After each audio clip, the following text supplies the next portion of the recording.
मुझे 1.5 महीना पहले मीडिया ने पूछा कि क्या सुप्रीम कोर्ट के फैसले पे अमल दरामद हो जाएगा। मैंने कहा क्यों, आपको क्यों शक है?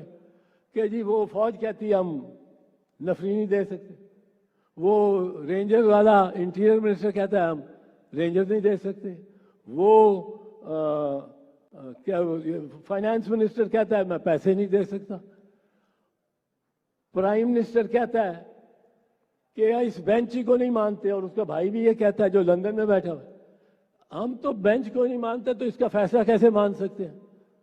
तो ये तो हुकूमत उस पे फैसले पे अमल ही नहीं करेगी।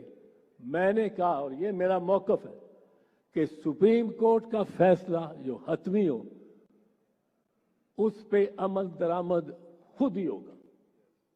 ये कोई करिश्मा है हमारी आइन का भी, हमारी आइनी सोच का भी, कि जो सुप्रीम कोर्ट ने लिख दिया और वो फाइनल फैसला है 1 मार्च 2023 का, जिसमें उन्होंने कहा कि आप इलेक्शन कराओ।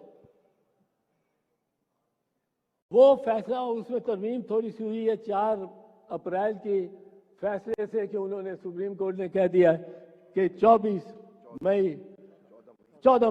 मई तक इलेक्शन हो। ये इलेक्शन 14 मई को होंगे।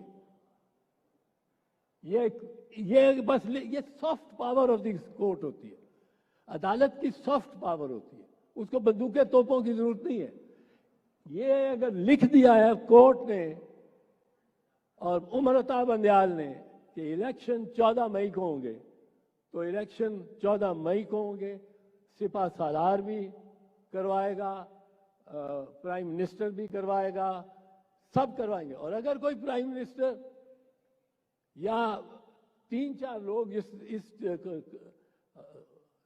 इस कोशिश में पाए गए कि इलेक्शंस ना हो और सुप्रीम कोर्ट को डिसोबे किया जाए, जैसे प्राइम मिनिस्टर ने तो कह दिया, लॉ मिनिस्टर ने तो कह दिया, इंटीरियर मिनिस्टर ने तो कह दिया, अब जिसने कह दिया कि हम नहीं मानेंगे सुप्रीम कोर्ट के वर्डिक्ट को, मैं ये समझता हूं उसको जब तलब करेगी अदालत, वो आएगा तो उससे पूछा जाएगा ये तुमने बयान दिया, आपने बयान दिया कि आप मानते ही नहीं सुप्रीम कोर्ट और इस फैसले को।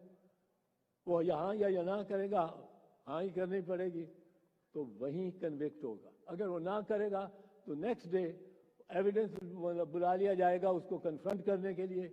वो जो टेप चलती है कौमी असेंबली में, वो ट्रांसक्रिप्ट वो मंगा लिया जाएगा, और नेक्स्ट डे ही will be convicted and sentence may be to till the rising of the court, जिस तरह यूसुफ रजा गिलानी से हुआ, और 5 साल के लिए डिस्क्वालीफाई होगा। ये इनको पता लगना चाहिए।